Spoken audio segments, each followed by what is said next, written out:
choses. Même si les temps sont durs, l'Éternel a pourvu, il nous a gardés, il nous a donné la santé. Élevons les mains et les voix, acclamons le Seigneur, il est digne de toutes nos louanges. Jésus, nous bénissons ton nom.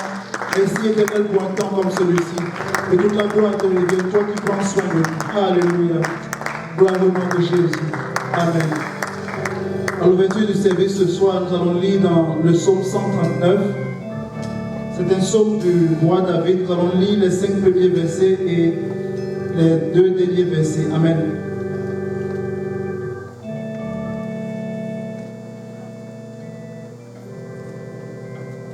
On va lire ensemble le psaume chapitre 1. Au chef des chants de David, psaume. Éternel, tu me sondes et tu me connais. Tu sais quand je m'assieds et quand je me lève. Tu pénètres de loin ma pensée. Tu sais quand je marche et quand je me couche. Et tu pénètres toutes mes voies, car la parole n'est pas sur ma langue, que déjà, ô Éternel, tu la connais entièrement. Vous savez, ce psaume nous enseigne 4 merveilleuses choses.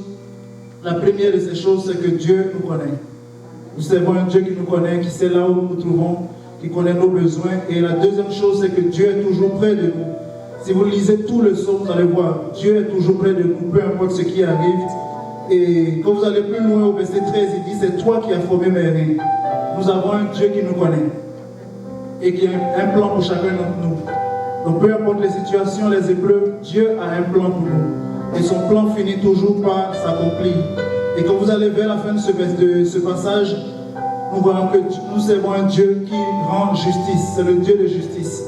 Il ne laisse aucune injustice impunie. Il sait ce qu'il fait. Amen. C'est pourquoi vers la fin, le psalmiste peut dire au verset 23, « Sonde-moi, ô Dieu, et connais mon cœur. Éprouve-moi et connais mes pensées. Regarde si je suis sur une mauvaise voie et conduis-moi sur la voie de l'éternité. » Cela doit être notre prière. Peu importe ce qui arrive dans notre vie, cela doit être notre prière car Dieu est fidèle. Amen. Adorons le Seigneur ce soir au nom de Jésus.